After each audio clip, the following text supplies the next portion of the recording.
आहे कीर्तन तर करायचे आणि मग पहिलं सद्गुरू जोग महाराज संस्कार केंद्र असं नाव टाकून आणि त्यानंतर जेव्हा सद्गुरू श्री विठ्ठल महाराज घुले भक्ती केंद्र सुसऱ्याला निर्माण झालं, मोठा समूह आहे. 7 वर्ष झाले तरीसुद्धा जसंचे तसं टिकून आहे. नाही तर आपण पाहतोय आपला समाज तरी एकत्र येत नाही, आला तरी राहत नाही. अनेक त्या ठिकाणी फाटी फुटत असतात.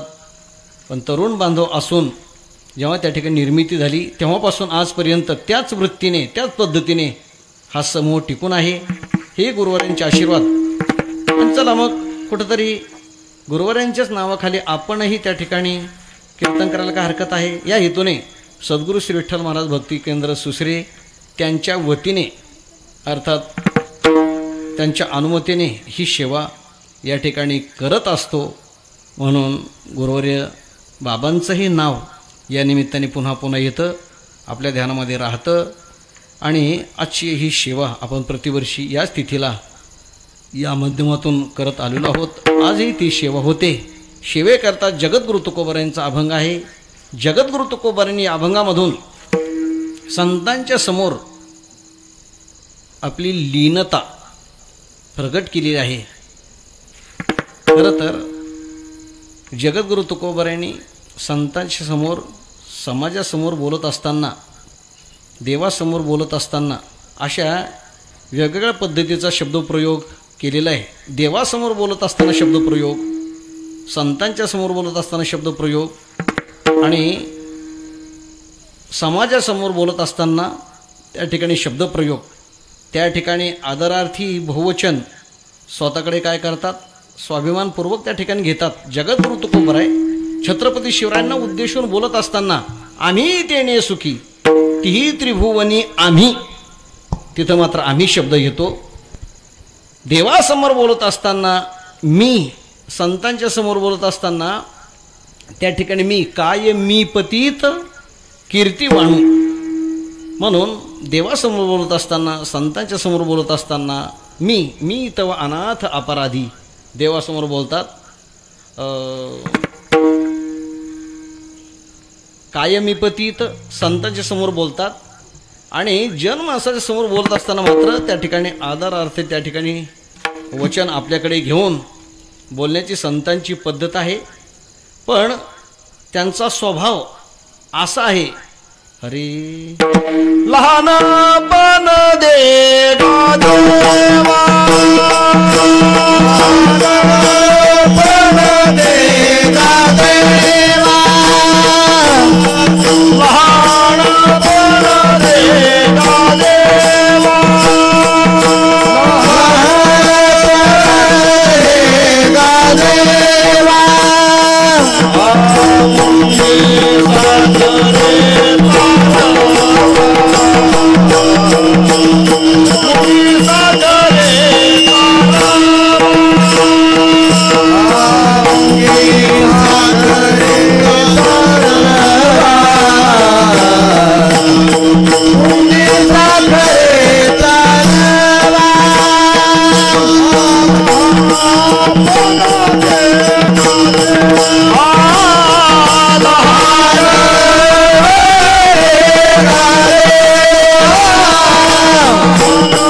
देवा देवा नीचपण बरवे देवा नचले कोणाचाही दावा. लीन दीन हेची सार म्हणजे संतांच्या ठिकाणी लीनता, लहानपण या ठिकाणी स्वीकारण्याची वृत्ती आहे आणि त्यांनी तो स्वीकारलेलाही आहे. प्रसंगी लोकांच्या समोर सुद्धा महाराज नीच जन लोका तळील पायरीस तुका, केवढा त्या ठिकाणी लीनपणा आहे.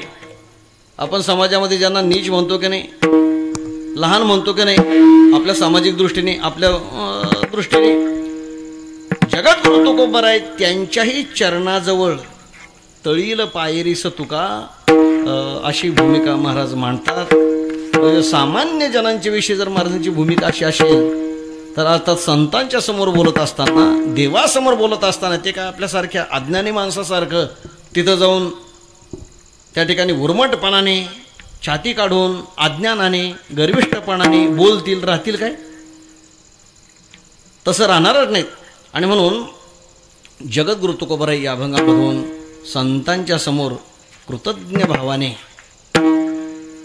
असं लीनतापूर्वक नम्रतापूर्वक शरणागतीपूर्वक त्या ठिकाणी परिहार देतात.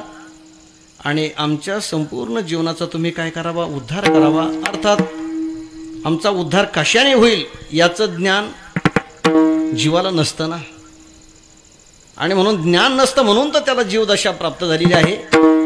ज्ञान झाल्याच्या नंतर तोच जीव काय होतो? देव होतो. आपण त्याला देव म्हणतो. आणि म्हणून जीवदशा आहे तोपर्यंत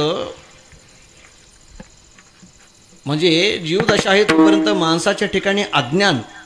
आणि म्हणून अज्ञान असल्याच्या नंतर माणसाच्या ठिकाणी अनेक प्रकारचे विकार हे काय राहतात? बरोबर राहतात. आणि ते विकार अर्थात माणसाला ज्या पद्धतीने संतांनी भगवंताने जवळ करावं तशा प्रकारची वृत्ती होऊ देत नाहीत. ही जी विकार आहेत ना विकार तशी वृत्ती होऊ देतच नाहीत. आणि म्हणून असं विकाररहित जीवन बनवून आपला उद्धार व्हावा याच्याकरता अर्थात संतांनी कृपा करावी, देवानी कृपा करावी. म्हणून या अभंगामधून अनेक अशा अभंग आहेत की जगद्गुरु तुकोबारायांनी संतांनी आपल्यावर कृपा करावी, संतांनी आपला अंगीकार करावा याच्याकरता देवाकडे वशिला लावलेला आहे बरं का. देवाची जवळ केलेली, देवाची जवळ केलेली. आणि म्हणून तुका म्हणे आता उदार तू होई, आता उदार तू होई, म्हणे उदार तू होई,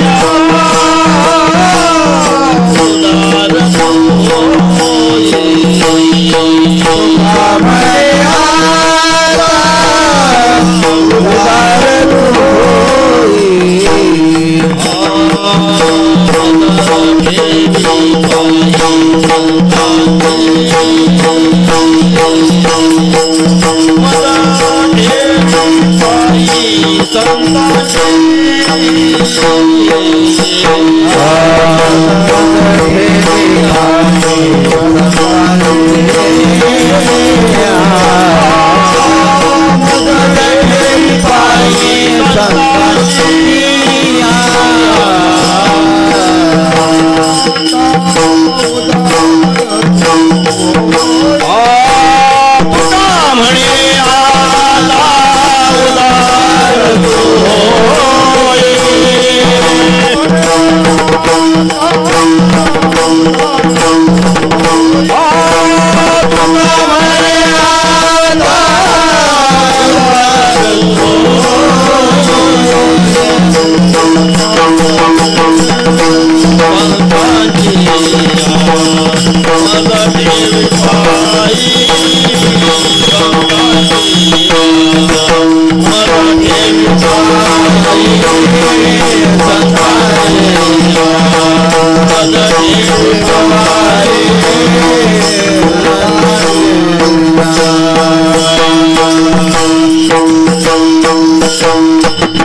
रोज आपण आरती झाल्यानंतर या अभंगाने समरूप होत असतो की मागणी ते एक तुझं प्रती आहे, देशी तरी पाहे पांडुरंगा, या संताशी निरवी हेची मज देई आणि तुझे काही नमगे तुझं तुका म्हणे आता उदार तो होईन मज ठेवी पायी. संतांची या जगद्गुरु तुकोबाराय देवाला प्रार्थना करतात की बाबा तू उदार हो. उदार हो म्हणजे काय? आणि देवाने उदार होऊन करायचं काय? तर याच्याकरता प्रार्थना आहे की संतांनी आम्हाला जवळ घ्यावं, संतांच्या जवळ राहणे इतपत आपलं भाग्य त्या ठिकाणी निर्माण व्हावं अंत्यभाग्य अर्थातच आपल्या ठिकाणचे जे विकार आहेत ते गेल्याशिवाय नाही. आणि म्हणून जे विकार आहेत संत भेटत नाहीत का? तर संत नाहीत का? आहेत. भेटत नाहीत का आपणाला? आहेत, भेटतात. परंतु असलेले संत भेटूनही त्या संतांच्या विषयी संतत्व बुद्धी आपल्या ठिकाणी का होऊ शकत नाही? आपले विकार, अनेक माणसं आपले विकार, बरं का, आपले विकार आणि त्या विकाराने बरबटलेले लोक त्या ठिकाणी आपल्या विकाराचा आरोप संतांच्यावर करताना दिसतात ना. आता सध्या तर फार मोठा धिंगाणा चाललाय, बापरे बाप. एक दिवस असा खाली जायला तयार नाही आणि बरोबर डायरेक्ट कुठं संपर्क साधतात? ज्ञानेश्वर महाराज.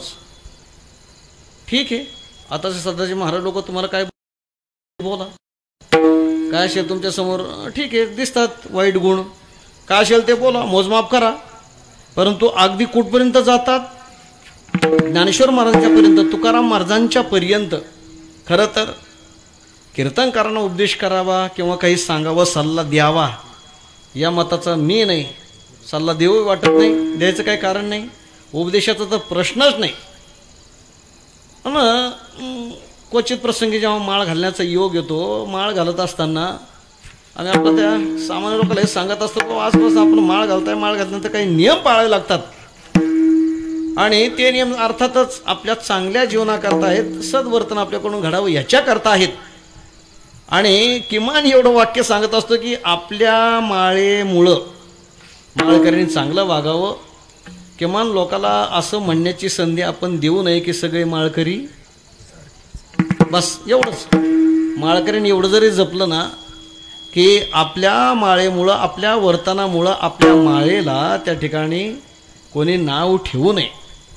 आपण ज्या अर्थी त्या ठिकाणी ज्ञानोबाराय तुकोबारांचे सेवक म्हणून घेतो आणि मग आपल्या वर्तनाने कोणीही ज्ञानोबारांच्या तुकोबारांच्या संतांच्या जीवनावर शिंतोडे उडू नयेत, किमान एवढी तरी जबाबदारी त्या ठिकाणी काय करावी, पाळावी. हा भाग बोलत होतो की लोक त्या ठिकाणी आपल्या गुणांचे त्या ठिकाणी आपल्या चष्म्यातून, विकारयुक्त चष्म्यातून, नजरेतून संतांना पाहतात. आपल्या विकाराचे, आपल्या दुर्गुणाचे त्या ठिकाणी आरोप संतांच्यावर करत असतात. नेहमी आपण त्या ठिकाणी म्हणत असतो की संत करण्याकरता, संतत्व बुद्धी निर्माण होण्याकरता अर्थात आपल्या ठिकाणी तसे गुण असले पाहिजेत. नाही तर मग ज्ञानेश्वर महाराजांच्या काळामध्ये, तुकाराम महाराजांच्या काळामध्ये त्यांना पाहणारे माणसं नव्हते का? माणसं नव्हते, सामान्य माणसं नव्हते, ते पंडित होते, पंडित, वेदज्ञ होते, शास्त्रज्ञ होते. तरी सुद्धा त्यांची जगद्गुरु तुकोबारांना पाहूनही का तुकोबारांच्या विषयी संतत्व बुद्धी झाली नाही? ज्ञानोबारांना पाहूनही का त्या ठिकाणी संतत्व बुद्धी झाली नाही? नाथ महाराजांना पाहूनही का संतत्व बुद्धी झाली नाही? अर्थात ही विकार आहेत ना, विकार. संत भेटूनही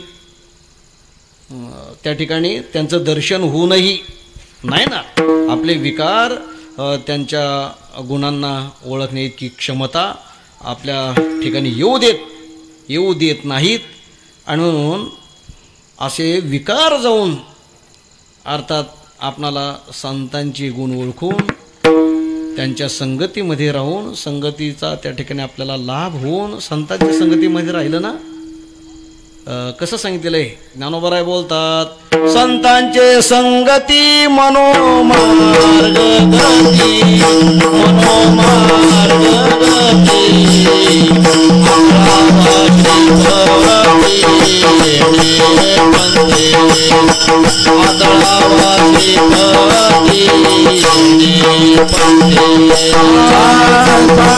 संगती मनोमार्ग गती, मनोमार्ग गती, अकरावत्रे पते, अकरावत्रे पते,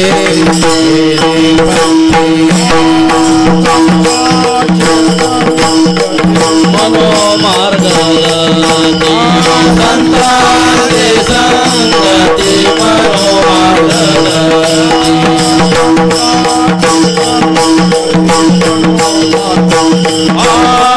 संतांचे संगती मनोमार्ग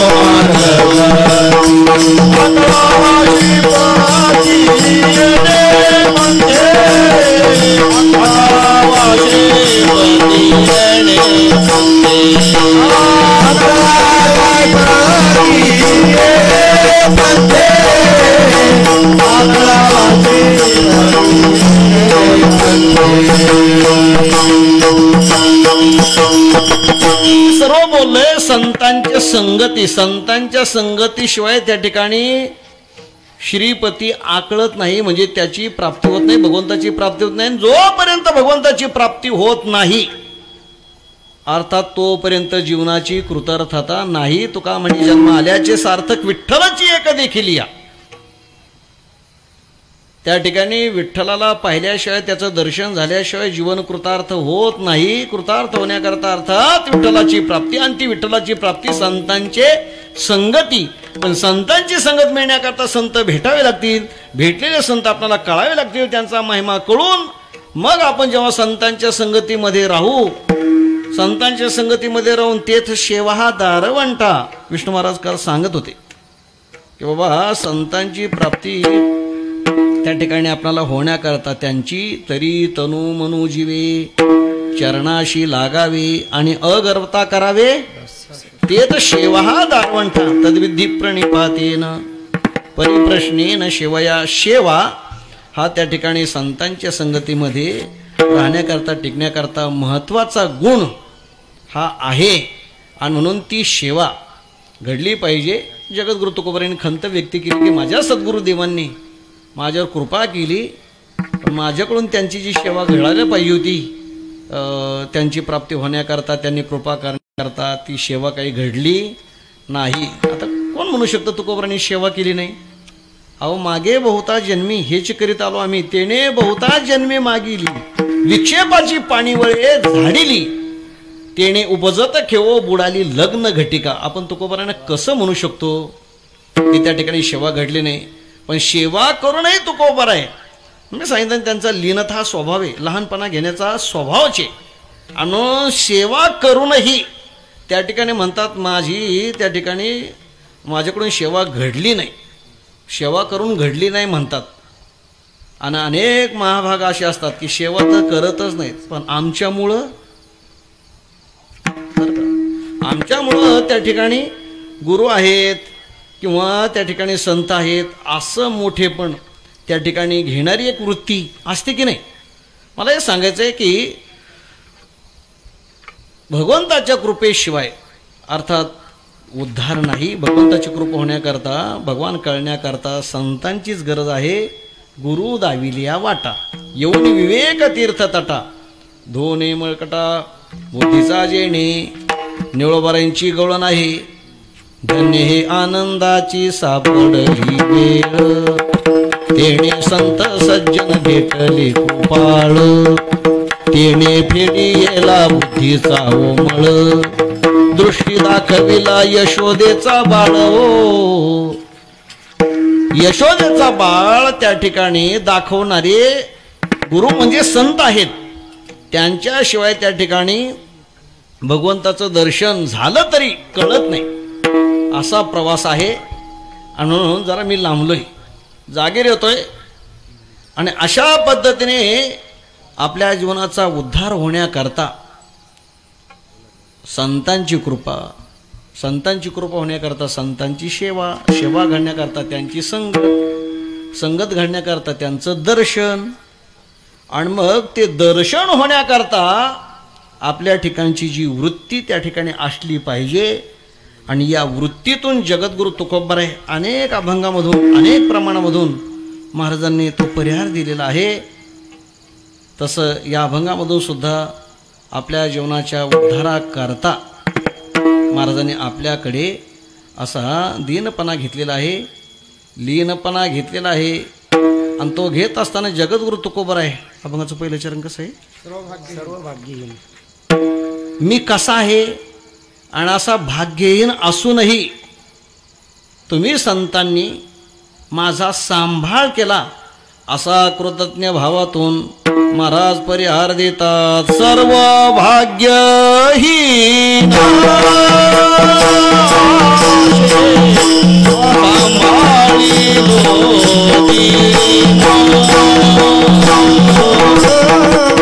आशे सांभाळी गोदीना, आशे सांभाळी गोदीना,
म्हणून महाराज परिहार देतात. खरं तर देवा मी भाग्यहीन आहे, भाग्यरहित आहे.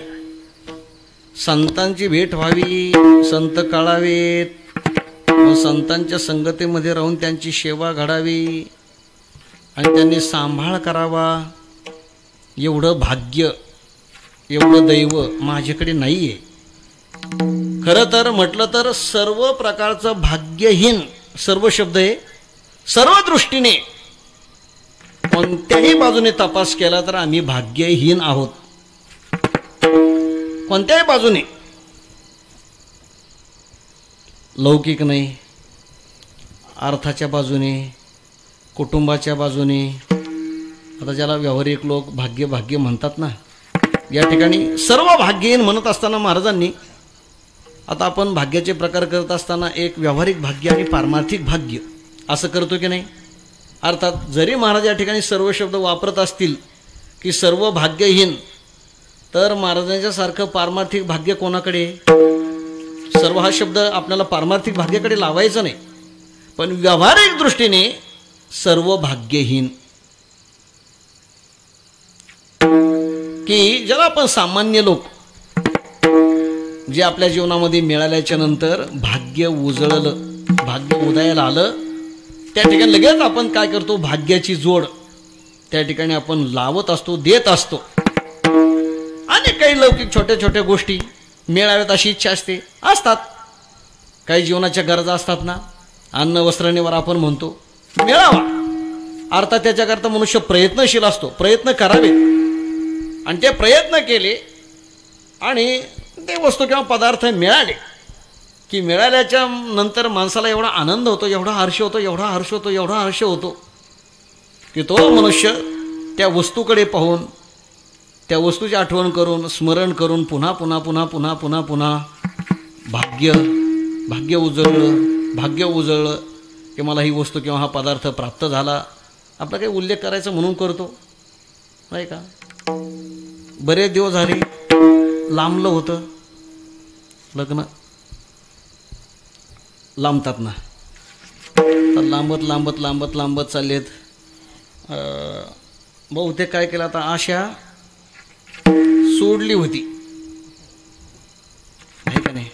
आशा जवळजवळ सोडली होती की आता आपलं काही खरं आहे का नाही. आता आपलं जवळजवळ आता म्हणजे संपलेलं असं काय नाही, पण ते यशबार म्हणतात ना, यशबार होण्याची काही मर्यादा असते ना. आता आपलं जवळजवळ संपलेलं आहे.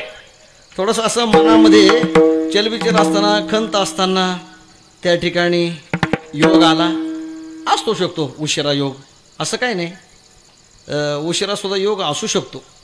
आणि म्हणून तसं काही काळजी करू नका, म्हणजे अगदी लगेच नाराज व्हायचं काही कारण नाही.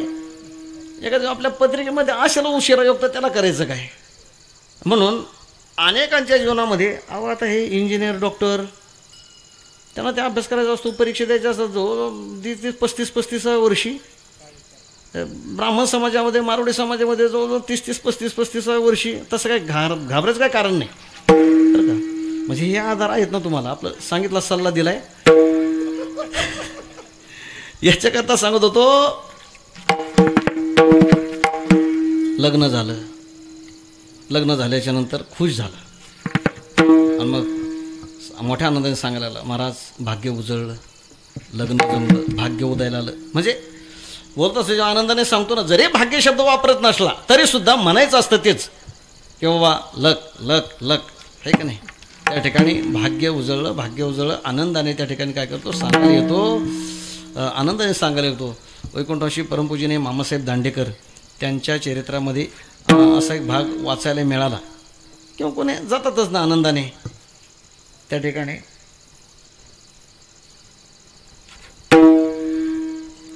एक जण सांगायला गेला, मामासाहेब पेढे घ्या, मामासाहेब पेढे घ्या. म्हणले कशाची पेढे बाबा, कशाची पेढे. तर म्हणला त्या ठिकाणी लग्न जमलं, लग्न जमल्याचा त्या ठिकाणी काय झाला, आनंद झाला. पेढे घ्या, पेढे घ्या. मामासाहेब म्हणजे लग्न जमलं एवढे पेढे काय, ठीक आहे बाबा, मुलगा झाला किंवा आणखीन काय काय झालं तर मग ते ठीक आहे. लग्न जमलं तर एवढा आनंद तुला व्हायचं कारण काय.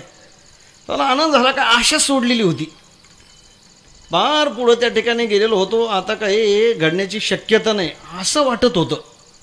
आणि मग काय झालं, तुमचं स्मरण केलं, देवाची कृपा, तुमची कृपा झाली आणि म्हणून लग्न जमलं.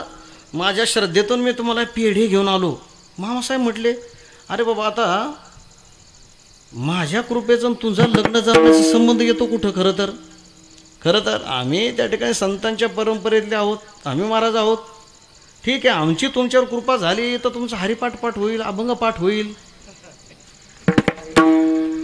तुम्हाला पंढरीची वारी करावी, नामस्मरण करावं, अशी स्फूर्ती होईल का आमच्या कृपेने तुमचं लग्न. आणि आमच्या कृपेने जर तुमचं लग्न झालं असतं तर आम्ही कशात.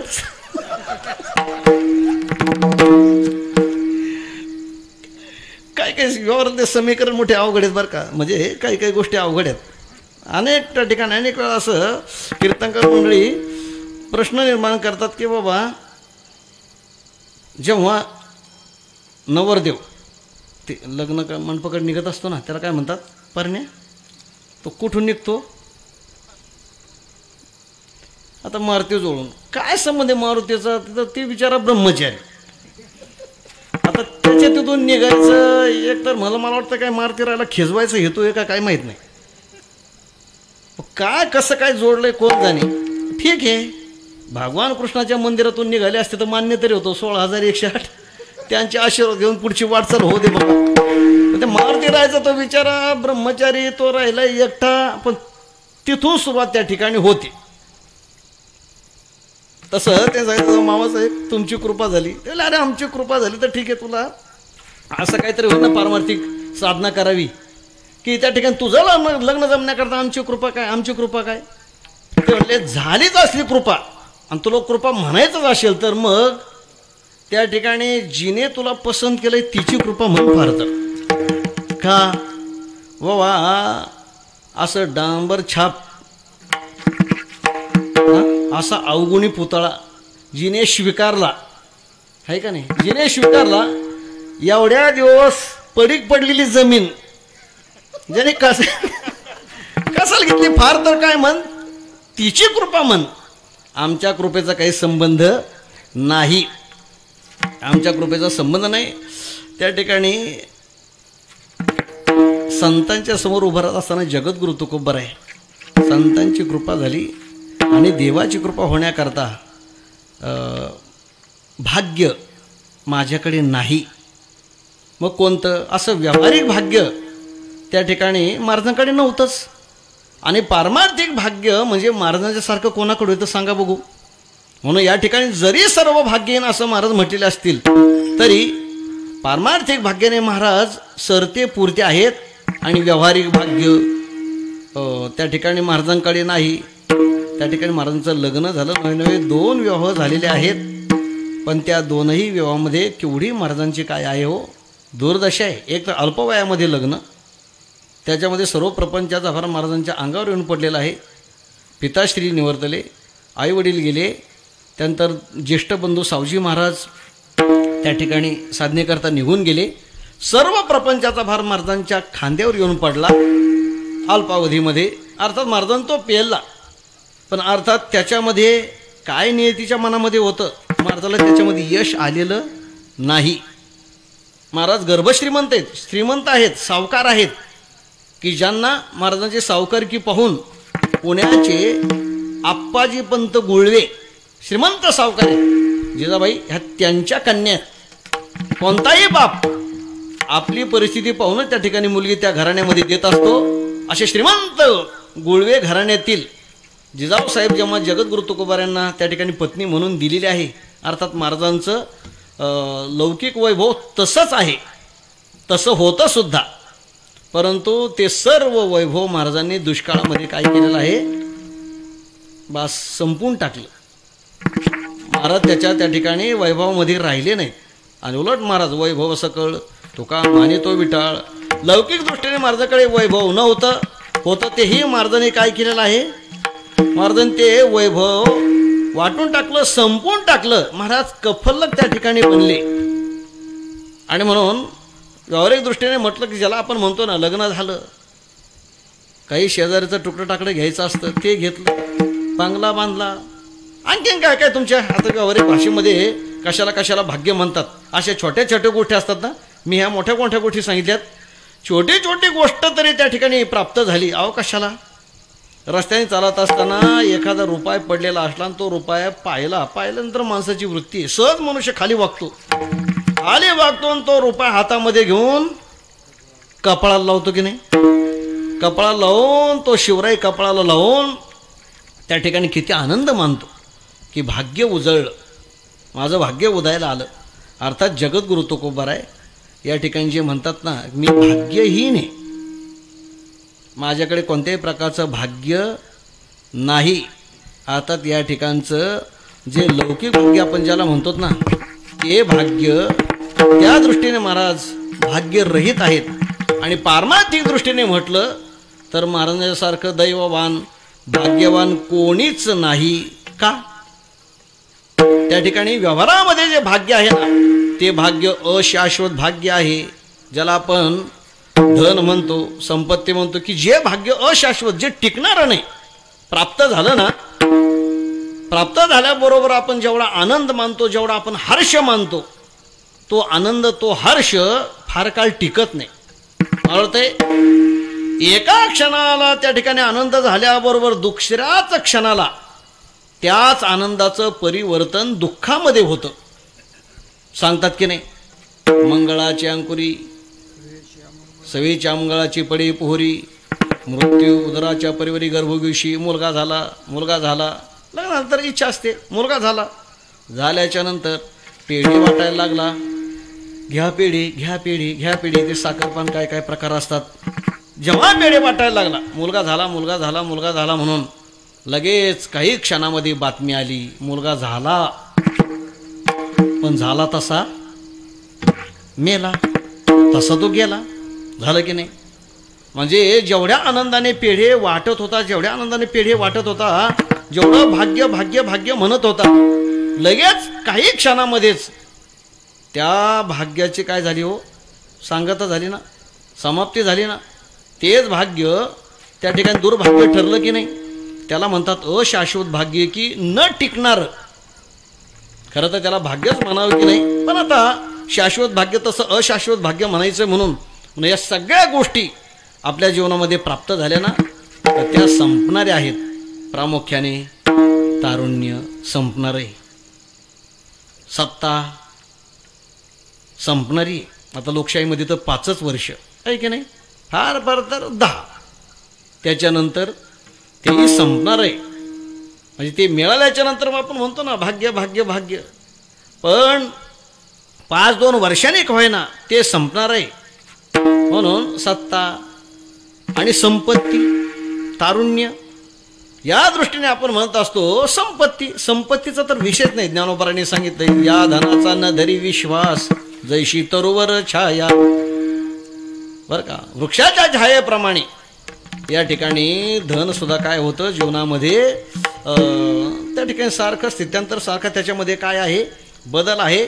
म्हणतो का म्हणे, धन भाग्य अशाश्वत धन, अशाश्वत अशा प्रकारचं ते भाग्य आहे. बाबा ते भाग्य व्यवहाराच्या कामाला येत नाही. व्यवहार त्या भाग्याने काय होत नाही, पूर्ण होत नाही. तर मग पारमार्थिक प्राप्ती कधी होणार आहे त्या भाग्याने? त्याच्याकडे परमार्थाची प्राप्ती कशी होणार आहे? होणारच नाही. आणि म्हणून जगद्गुरु तुकोबार जो परिहार देतात, की म्हटलं तर आमच्याकडे व्यावहारिक भाग्य नाही आणि महाराजांच्याकडे नव्हतं सुद्धा. तपलं काय खावे, आता कोणीकडे जावे, बस संपला विषय. गावात राहावे कोण्याबळी. मला सांगतात, काय करू आयुष्य, काय करू देव, आयुष्य नाही शक्ती, दंडोनी पुढे ती वाटे लावू. मला सांगतात का आमच्याकडे शक्ती नाही. म्हणजे जे आपण तारुण्य म्हणतो की नाही, लात मारून तिथं पाणी काढीन, त्या दृष्टीने महाराज आपली निर्बलता व्यक्त करतात. शक्ती नाही. गावात राहावे कोण्याबळे, सत्ता नाही. सत्ता असली तर सर्व जमतं ना. मला सांगतात गावात राहावं एवढी सत्ता नाही. ते सत्ताधीश होते, त्याने सांगितलं की तुम्ही गावात देऊत राहायचं नाही, चला डोंगरावर. म्हणजे सत्ता नाही, त्या ठिकाणी तारुण्याचं बळ नाही.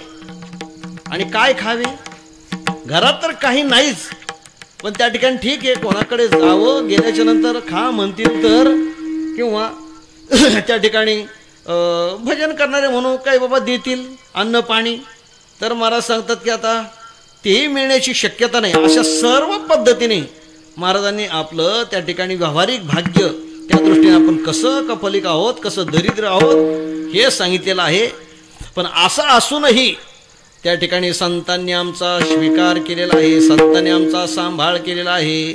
म्हणून संतांच्या समोर संतांनी सांभाळ म्हणून जगद्गुरु तुकोबांनी संतांच्या समोर अनेक ठिकाणी कृतज्ञ भावाने त्या ठिकाणी लीनतेने भाव व्यक्त केलेला आहे. तुम्ही सांभाळिले संती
सांभाळिलो दीन. बरोबर आहे, आपल्या सद्गुरूंनी आपला कसा सांभाळ केला. सांभाळिले सांभाळिले सांभाळिले अनाथा. संतांनी आमचा सांभाळ केला म्हणून सर्व भाग्यहीन. खरं तर संतांनी मी सांगितलं की नाही, संतांचं दर्शन, संतांची सेवा, संतांच्या संगतीमध्ये राहणं, मग संतांची कृपा, त्याच्यामधून भगवंताचं दर्शन म्हणजे जीवनाची कृतार्थता. हा प्रवास होण्याकरता जे भाग्य पाहिजे मला सांगतात ते भाग्य माझ्याकडे नाही किंवा त्याचं ज्ञानही नाही. कोणत्या पद्धतीचं भाग्य असलं म्हणजे संतांची भेट होईल, संतांचं दर्शन होईल, संतांची सेवा घडेल. हे सर्व होण्याकरता वेगवेगळ्या प्रकारचं भाग्य आहे ना. कोण पुण्यांचा होईने सेवक, जे द्वंद्वादी दुराविले आहे ना. पण ते होण्याकरता जे माझ्याकडे भाग्य पाहिजे, जे पुण्य पाहिजे होतं, एकतर मला त्याचं ज्ञान नाही आणि म्हणून माझ्याकडे कोणत्याही प्रकारचं भाग्य नव्हतं. सर्व भाग्यहीन, भाग्यरहित असा, पुण्यरहित असा. पण संतांनी आमचा सांभाळ केला. असे सांभाळिलो दीन. खरं तर आम्ही दीन आहोत. दीन म्हणजे काय हो? दैन्य ज्याच्याकडे आहे. इंद्रियांचे दीने आम्ही केलो नारायणे, आहे का नाही. दीन झाला जना किंवा भागी. आम्ही त्या ठिकाणी लोकांच्या दारामध्ये दैन्य पत्करलेले, इंद्रियांच्या दारामध्ये दैन्य पत्करलेले, विकाराच्या दारामध्ये आम्ही भीक मागतो आहोत. आणि असे आमच्याकडे जे दैन्य आहे, जी दीनता आहे, ती सर्व संतांनी आमची स्वीकारून ठाव दिला. पायी आपुया गुणदोष याती न विचारी काही. त्या ठिकाणी आमचे गुण दोष याचा विचारही केला नाही आणि आपल्या चरणाजवळ त्यांनी काय केलं, आम्हाला ठाव दिलेला आहे. म्हणून सर्व भाग्यहीन आशे सांभाळिलो दीन. आणि म्हणून आता आमची पुढची क्रिया कशी असेल? पायी संतांचे मस्तक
महाराज आता कृतज्ञ भावाने 2 हात जोडून मस्त काय करील, संतांच्या चरणावर पायी संतांचे मस्तक कुठं ठेवील, संतांच्या पायावर. आणि 2 हात जोडून बरं का संतांच्या समोर, देवाच्या समोर आपलं जे मस्तक आहे ते मस्तक कुठं, संतांची किंवा देवाच्या चरणावर. मग आपल्या संप्रदायाची दर्शनाची पद्धती कोणती, चरण दर्शन. संतांचं असेल, देवाचं असेल, ज्ञानोबारांच्या समाधीला आपलं डायरेक्ट मस्तक लागतं. तुकोबारांचं डायरेक्ट मस्तक लावून दर्शन आहे. पांडुरंगाचं दर्शन मस्तक लावून आहे, तर उत्तरेत जा, दक्षिणेत जा. देवाच्या आणि भक्तामध्ये जवळजवळ 15-20 फुटाचं अंतर असतं, एवढं अंतर असतं. पण आपल्या पांडुरंगाचं हे वैशिष्ट्य आहे की आपण त्याच्या चरणावर मस्तक ठेवू शकतो. तसं संतांच्या चरणावर आपण मस्तक ठेवू शकतो. पण 1 वर्षापासून आता काय झालंय, आज 22 तारीख आहे ना, 22 मार्च. आता 22 मार्च 20 मध्ये काय झालं होतं, आज जनता कर्फ्यू आहे का नाही. आजचा पूर्ण सर्व शुकशुकाट म्हणजे जगाच्या इतिहासामधला 22 मार्चचा दिवस वैशिष्ट्यपूर्ण की जनता कर्फ्यू पंतप्रधानांनी जाहीर केला आणि लोकांनी पाळला. आणि उद्यापासून डायरेक्ट लॉकडाऊन केलेलं आहे का. तर आता 1 वर्ष असा नियम आहे. पूर्वी कीर्तनकार म्हणायचे जरा जवळ या, पुढे या, पुढे या, पुढे या, पुढे या. आता काय म्हणतात, मागं जा, मागं जा, मागं जा. सर महाराज म्हणाले ना, लोकांनी यावं, दर्शन करावं, लोकांनी दर्शन करावं, लोकांनी दर्शन करावं. आता वाटतं येऊ नये, आहे का नाही. आता येऊ नये ना, आलं तरी आता लांबून म्हणतात, सुरक्षित अंतर. आता लांब लांब पण जाऊ द्या. आपली दर्शनाची पद्धत आहे पायी संतांचे मस्तक, संतांची पायी, श्री संतांची या माथा चरणावरी. श्री गुरूंचं त्या ठिकाणी संतांचं दर्शन कसं आहे की आपलं मस्तक त्यांच्या चरणाला, मस्तक पवित्र सहित रजे, म्हणजे त्यांचे रजकण आपल्या कपाळाला लागावेत या हेतूने. कारण त्या रजकणामध्ये आपलं नशीब, तर का आपलं दैव बदलण्याची शक्ती आहे, ताकद आहे, सामर्थ्य आहे. म्हणून ते रजकण आपल्या मस्तकाला लागून ते मस्तक पवित्र व्हावं या हेतूने पायी संतांचे मस्तक असो जोडून हस्तक. कारण हात जोडणं हा एक लिंतेतला काय आहे प्रकार आहे, हा शरणागतीचा काय आहे प्रकार आहे.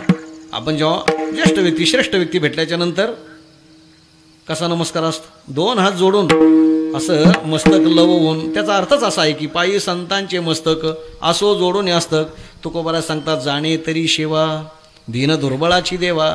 माझ्यासारख्या अनेक दीन दुर्बळ त्या ठिकाणी कशी सेवा करावी, कशी भगवंताची प्राप्ती करून घ्यावी, कशी संतांची प्राप्ती करून घ्यावी हे जाणत नाहीत. पण कोण जाणे, देवाला दयानंतर संतांना करून आल्याच्या नंतर ते काय करतात, त्याला सर्त करतात, म्हणजे मान्य करून घेतात. बरं का, त्याला मान्य करून घेतात. जाणे तरी शेवा दीन दुर्बळाची देवा, पायी संतांचे मस्तक असो जोडून हस्तक. महाराज सांगतात, फार काय सांगू, असं आहे की तुम्हाला मी काय काय देईल, काय काय देईल, काय काय देईल आणि काय काय दिलं पाहिजे हे न सांगता माझा जीवच काय करतो, तुमच्या चरणावर अर्पण करून तुम्ही आमचा उद्धार करावा अशा प्रकारची करुणा काय करतो तुमच्याकडे भाकत आहे. तुका म्हणे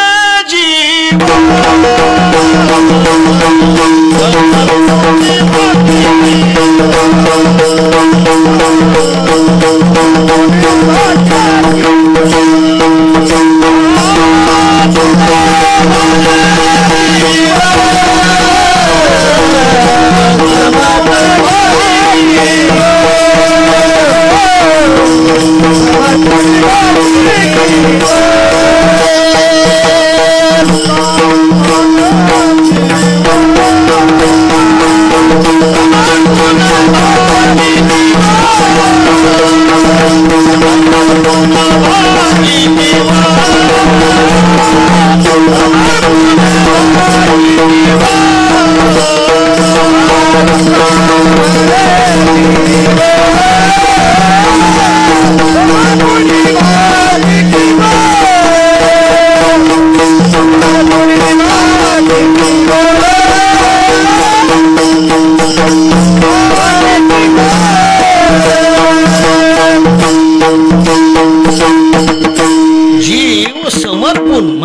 अर्पण करून मी काय करतोय कीव भागतोय.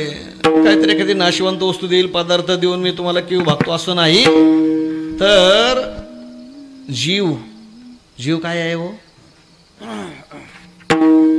जीवापेक्षा बाकीचं काही आहे का? सर्व आपण जे भोग निर्माण करतो, जे भोग मिळावेत अशी काय आपली खटपट आहे, प्रयत्न आहेत, हे सर्व कशा करताय? आपण जे जीवन जगतो हे का नाही, जे जीवनामध्ये आपण काबाड कष्ट करतो, कशा करतो? जीवा करताना का दुसऱ्या करता जे आहे ना ते सरी कसे करता आहे? आपल्या जीवा करताय ना. अगोदर आपल्या सर्वांचं प्रेम कुठे आहे? आपल्या जीवावर आहे. आणि म्हणून आपल्या जीवाकरता, आपल्या जीवाच्या सौख्याकरता, आपल्या जीवाच्या समाधानाकरता आपण सर्व व्यवहारिक काय करत असतो? प्रयत्न करतो. आणि त्या प्रयत्नातून जे काही मिळेल त्याच्या योगाने आपला जीव कसा होतो? आनंदी होतो, आपला जीव सुखी होतो. सर्व जर आपण त्या ठिकाणी जीवन जे जगतोय जीवा करतात त्या ठिकाणी जगतोय की नाही, म्हणजे आपल्या सर्वांचं आवडतं जर काय असेल तर जीव आहे जीव. आणि महाराज सांगतात की तोच जीव मी काय करतोय? तुम्हाला समर्पण करून, अर्पण करून. कारण ठेवीत हा पाहिजे जीव थोडा. संतांची कृपा बरं का, संतांचे जे उपकार आहेत त्या उपकाराकरता जगद्गुरु तुकोबाराय सांगतात की एवढे उपकार आहेत, एवढे अगणित उपकार आहेत की त्या उपकारातून, त्या उपकाराची परतफेड काही केलं तरी होणार नाही, काही दिलं तरी होणार नाही. फक्त देण्याकरता एकच आहे, जीव.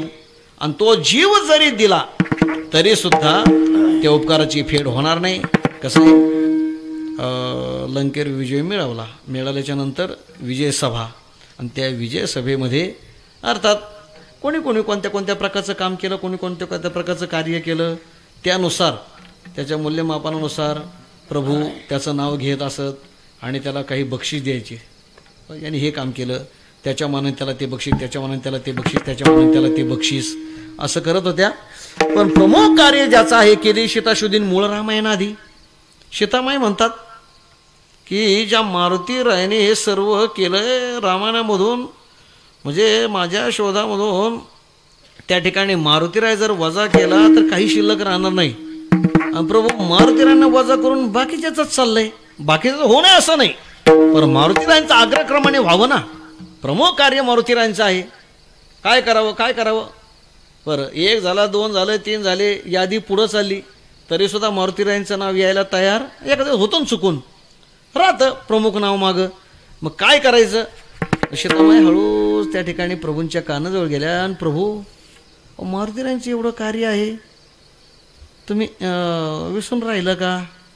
हे गडबड झाली का? भगवान सांगतात गडबड नाही झाली, विसरून नाही. यांचे जरी त्या ठिकाणी नाव असलं तरी सुद्धा मारुतीरायांचं नाव इथं कप्प्यामध्ये आहे, हृदयाच्या कप्प्यामध्ये आहे. आणि मग असं जर आहे तर मारुतीरायांना आग्रहक्रमाने बक्षीस दिलं पाहिजे, त्यांचा सत्कार आग्रहक्रमाने पाहिजे. मौल्यवान त्या ठिकाणी रत्न देऊन त्याचा सत्कार झाला पाहिजे. बाई मारुतीरायांचे एवढे उपकार आहेत की त्याला त्या ठिकाणी असं रत्न देऊन, अमकं देऊन, तमकं देऊन त्या उपकाराची पूर्तता होणार नाही, परतफेड होणार नाही. प्रभू सांगतात की मारुतीरायांचे एवढे उपकार, मारुतीरायांचे एवढे उपकार आहेत की माझे पंचप्राण जरी त्या ठिकाणी मारुतीला दिले तरी सुद्धा 5च प्रकारच्या उपकाराचं काय होईल? ऋण फिटेल. त्या उपकारातून मी उतराई होईल. 5च, कारण पंचप्राण आहेत ना. 5 प्राण 5 उपकारात संपून जातील तरी सुद्धा मारुतीरायांचे उपकार काय राहतील? शिल्लक राहतील. महाराज सांगतात की संतांचे एवढे उपकार आहेत की माझा जीव जरी त्या ठिकाणी त्यांना समर्पित केला तरी सुद्धा तो अल्प त्या ठिकाणी ठरणार आहे. असा त्या ठिकाणी जीव संतांच्या समोर काय करतोय मी? समर्पून, अर्पण करून की उभागतोय की तुम्ही काय करा? आमचा उद्धार करा. अनाथ अपराधी पतिता गळा, परी पाया वेगळा नका करू. म्हणून पायी संतांचे मस्तक असो जोडोनी हस्तक. अण्णासाहेब बोला. सर्वभाग्यहीन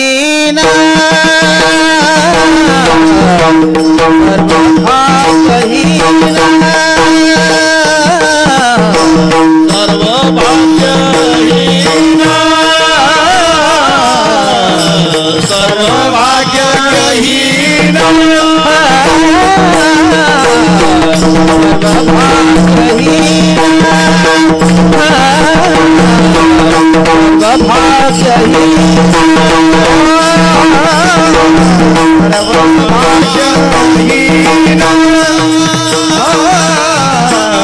सर्वभाग्यहीन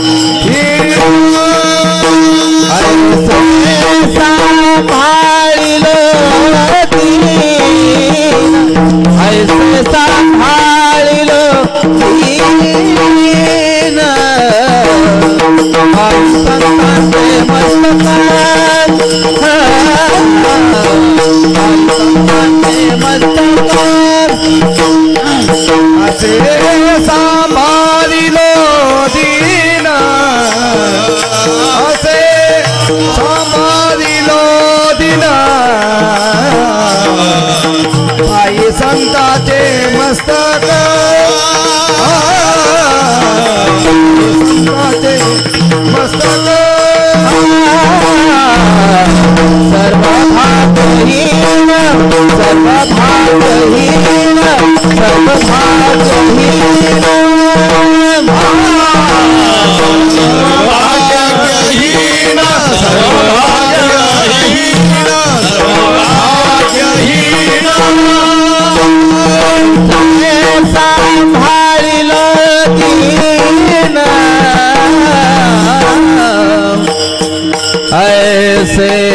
संभाळिलो दीन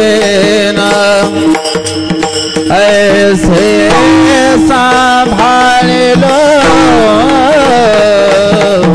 दीन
सुश्री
मोठ्याने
वडोले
पायी संतांचे मस्तक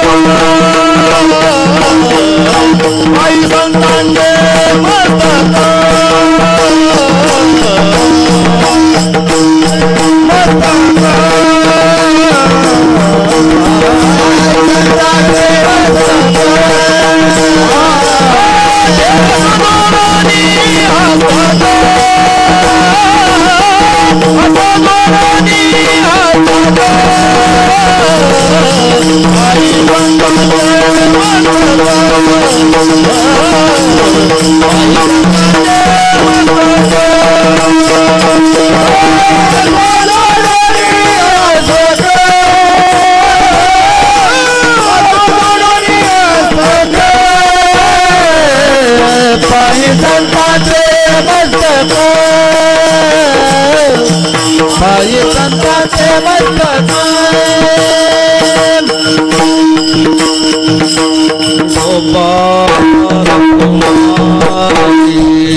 अर्थात संतांनी आपला स्वीकार करून आपला उद्धार व्हावा या हेतूने जगद्गुरु तुकोबराय या भागामधून भूमिका मांडतात. कशा पद्धतीचा जरा जास्तच विचार झाला आहे. तीच भूमिका खरं तर आपली असली पाहिजे, पण आपल्याकडे शब्द नसतात आणि म्हणून तर जगद्गुरु तुकोबरायांचे उष्णे शब्द घेऊन आहे का नाही, त्यांचं उच्छिष्ट घेऊन आपण त्याच्यावर आपला भाव व्यक्त करायचा आहे. जगद्गुरु तुकोबरायांच्या शब्दाच्याद्वारे जसं जगद्गुरु तुकोबरांनी संतांच्याकडे देवाकडे लीनतापूर्वक नम्रतापूर्वक आपल्या उद्धाराकरता कल्याणाकरता आमचा उद्धार व्हावा याकरता तुम्ही काय करा, आम्ही सुद्धा काय करू, काही देवाकडे भार टाकतात, काही आपल्याकडे आपली जबाबदारी स्वीकारून त्या पद्धतीने मी वर्तन करील आणि म्हणून माझा जीव समर्पण करून मी तुम्हाला माझ्या उद्धाराकरता कीव भागतोय, करुणा भागतोय आणि त्याकरता तर मी माझं मस्तक दोन हात जोडून तुमच्या चरणावर त्या ठिकाणी समर्पण केलेलं आहे असा जगद्गुरु तुकोबरायांचा भाव आहे. आणि तोच भाव जगद्गुरु तुकोबरायांच्या शब्दाच्या द्वारे आपण आपल्या संतांच्या चरणी, देवाच्या चरणी, सद्गुरूंच्या चरणी करूया आणि कृतज्ञतापूर्वक त्यांचं भजन करूया. ज्ञानेश्वर माऊली ज्ञानराज माऊली तुकाराम. ज्ञानेश्वर माऊली ज्ञानराज माऊली ज्ञानेश्वर माऊली ज्ञानराज माऊली तुकाराम. ज्ञानेश्वर माऊली ज्ञानराज माऊली ज्ञानेश्वर माऊली ज्ञानराज माऊली तुकाराम.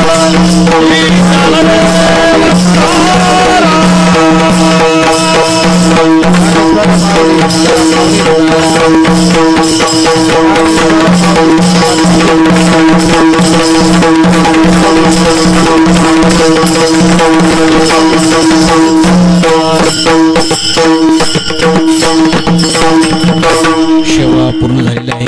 जे समारोपामध्ये बोलणार होतो तेच मी अगोदर या कार्यक्रमाच्या निमित्ताने सर्व परिहार तो दिलेला आहे. यावर्षी आपली सेवा मोठ्या अडचणीच्या प्रसंगीही भगवंताने करून घेतलेली आहे. आपण कोणी नाहीत, त्याच्या मनात असेल तर, भगवंताच्या मनामध्ये नसलं तर त्या ठिकाणी आपण किती जरी ठरवलं, आपण काही जरी म्हटलो तर ते होत नसतं. अर्थात होण्याकरता भगवंताची इच्छा असावी लागते. ज्या अर्थी आपली सेवा येथपर्यंत आलेली आहे आणि आता तर होणारच आहे, त्या अर्थी भगवंताची इच्छा होती. आणि म्हणून तो कोबराय बोलतात ना, तो का म्हणे ठेवी तैशेन आम्ही राहू त्याची इच्छे. बस आपली इच्छा काही कामाची नाही. आपण किती इच्छा किती मनसुबे करू, पण आपले मनोरथ पूर्ण होण्याकरता एका जनार्दनी संतन पूर्ण करीती मनोरथ. संतांची इच्छा असल्याशिवाय, देवाची इच्छा असल्याशिवाय आपली इच्छा किंवा आपले मनोरथ आपण मांडू शकत नाही. मांडले तरी ते पूर्ण होतीलच असं नाही. ते पूर्ण होण्याकरता अर्थात देवाची संतांची कृपा असावी लागते. याचा अर्थ असा होतो की त्यांची कृपा आहे आणि म्हणून आपली सेवा आणि चांगल्या पद्धतीने, खरं तर चांगल्या पद्धतीने सेवा, समाधान होईल अशा पद्धतीची सेवा त्या ठिकाणी भगवंतांनी करून घेतली. खूप समाधान वाटलं. अनेक दिवसाची इच्छा होती की गाथा भजन व्हावं, पण आपल्याकडे गाथा पारायण असायचं. काय करावं, मग थोडासा पर्याय काढला. पण सुंदर गाथा भजन झालं. वारकरी नियमाची भजनाची आवड यावर्षी लॉकडाऊनमध्ये आपला तो एक लाभ झाला. अनेक गावगावची भजनं बंद पडली, पण लॉकडाऊनमध्ये आपला असा फायदा झाला की अनेक वर्षाची इच्छा असून नाड समाधी आमच्या वारकऱ्यांचं जे प्राण आहे, जे भजन म्हणजे वारकऱ्यांचं, त्याला वारकरी नित्यनेवच म्हटलेलं आहे. आणि म्हणून नाड समाधी पत्रिका हे भजन आपण त्या ठिकाणी करत आहोत. आणखीन काही सेवा आहेत आपण सर्वजण करत असतो, कराव्यात. त्याच्या योगाने आपले विकार दुर्गुण कमी होऊन भगवंताची कृपा, सद्गुरूंची कृपा होऊन आपला उद्धार होईल. आणि म्हणून ती सेवा आपण करत राहावी. उर्वरित 2 दिवस आहेत, पाहूया. तरीसुद्धा आता हे झालं, हे सुद्धा जास्त झालं आहे. म्हणजे आपली एवढं म्हणणं नव्हतं. अगदी अल्प प्रमाणामध्ये, कमी प्रमाणामध्ये नाही म्हटलं तरी सामाजिक दृष्टीने आपल्याला ते नियम पाळणं गरजेचं आहे. अजूनही आम्ही हे तुम्हाला सांगतोय की आपणही गर्दीच्या ठिकाणी जायचं टाळायचंच आहे. गेलो तरी तिथले काही नियम आपण पाळावेत, आपल्या आरोग्याकरता येते. आणि म्हणून आपल्याला ते मान्य नाही असं नाही, मान्य आहे, पण ते सर्व नियम पाळून आपण या क्रिया करायच्या आहेत. उर्वरित 2 दिवससुद्धा आपण शक्यतो गर्दी करायचीच नाही. आलो तरी अंतर राखून त्या ठिकाणी असायचं आहे. तोंडाला आपण मास्क नसेल तरीसुद्धा आपल्याजवळ जे साधन असेल, उपरण्याने, महिला मंडळी आपल्या पदराने सुद्धा आपण तोंड झाकू शकतो. त्यात लाजायचं काही कारण नाही, लाजू नका. इथं आपण सॅनिटायझर ते ठेवलेलं असतं, त्याने काय होईल का नाही मला माहिती नाही, पण ती पद्धत आहे, ती ठेवलेलं आहे. म्हणजे या सर्व गोष्टी त्याचा आपण विचार करून, अभ्यास करून, आता 2 दिवस हे, पण 2 दिवसानंतरही त्या ठिकाणी आपल्या समाजामध्ये जावंच लागणार आहे ना. जातोच ना आपण. काही अज्ञानी लोक असतात ना, किंवा ज्यांचा परमार्थविषयी नकार भाव असतो, ते म्हणतात अहो का नाही आले, आता होईलच ना, का नाही आले, नाही कोरोना. गावात कुत्रेमारी झिंडत होती, तिथं जमतो, तिथं कोरोना राहत नाही. पण इथं यायचं म्हटलं की कीर्तनात कोरोना, भजनात कोरोना. आता तुम्हाला शासनच मार्गदर्शन करतंय, हे का नाही. तीर्थयात्रा, वाऱ्या किंवा देवालय, ठीक आहे ना, पाळावा नेम, आमचं म्हणणं नाही. पण सर्व ठिकाणी जर त्या ठिकाणी खुला असेल तर मग त्या पद्धतीने इथं सुद्धा सुटका द्यायला हरकत नाही. पण काही आकस असेल किंवा आणखीन काही वाईट हेतू असेल तर मग मात्र ते बरोबर नाही आहे. आणि म्हणून या दृष्टीने आपण सर्वांनी 2 दिवस उर्वरित कार्यक्रम अगदी कमीत कमी संख्येमध्ये आपणाला हे करायचे आहेत. राजू महाराज आपणाला पुढचे कार्यक्रम कसे असतील त्याची सूचना देणारच आहेत. तर आता दरवर्षी कसं असते ते नसायचे काय आहे, यावर्षी उगा पाठ बंद आहेत म्हणून ते म्हटलं तर मी सगळं विसरलो आहे काय काय. त्याच्यामुळे दरवर्षी जी आपली वाटचाल ते आपल्या सर्वांच्या ध्यानामध्ये आहे. म्हणून उद्या सकाळी पहाटे काकडा पूजा, उर्वरित आपलं गाथा पारायण, त्यानंतर गाथा भजन आहे त्याची आरती होईल आणि त्यानंतर आपलं पूजेचं कीर्तन. कारण आपल्याकडे ती पद्धत प्रथा नाही आहे, पण आपल्या ज्या फडाशी संबंध आहे उखळीकर महाराज त्या परिसरामध्ये पूजेचं कीर्तन असतं आणि म्हणून पूजेचं कीर्तन होईल. त्यानंतर भोजन प्रसाद होईल. दुपारी आपलं श्रीमद भागवत कथा दिंडेच अजून काय ठरलेलं नाही, केली तरी तीही अगदी अल्पसंख्येमध्ये होणार आहे, कमी प्रमाणामध्ये होणार आहे. दरवर्षी आपण ज्या भव्यतेने करतो त्या पद्धतीने दिंडीने अजून करायचं का नाही तसा विचार झालेला नाही. ठरलं तरीसुद्धा कोणी गडबड करायची नाही. ठराविक लोक जाऊन आपला नियम म्हणून दिंडी होणार आहे. त्यानंतर आपलं वारकरी मंडळीचं नित्यनेमाचं भजन हरिपाठ मग दिंडीमध्येच होईल आणि संध्याकाळी कीर्तन सेवा. परवा दिवशी काला आहे, शक्यतो ते असं ठरतं आहे की अगदी लवकरात लवकर, मंडप नाही आहे आणि म्हणून पाहूया. आता काल्यात लोक यायचं करणारच आहेत तेही माहिती आहे, पण तरीसुद्धा लवकरात लवकर कीर्तन शक्यतो 8 ते 10च कीर्तनाची वेळ असणार आहे. माता भगिनींना पोळ्या करायच्या असतात. आम्ही काही म्हटलं कानोसा घ्यायचा प्रयत्न केला तर मॅडमने सांगितलं की नका रे, की आपलं जे आमच्या असतो ते भाग करायचा आहे. ठीक आहे म्हटलं. आणि तरीसुद्धा आपण थोडासा त्रास घेऊन लवकरात लवकर येण्याचं परवा करायचं आहे अशी विनंती करून या ठिकाणी सेवेला पूर्णविराम. भानुदास एकनाथ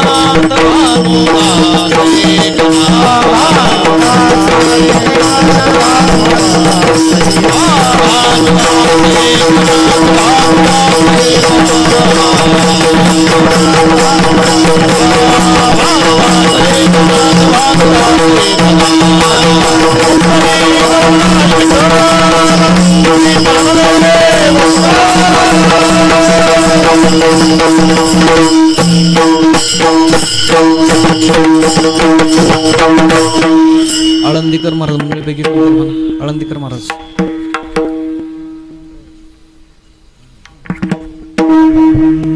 तुका मने जीव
गावकरी मंडळी बोला, आखी गाव.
सर्व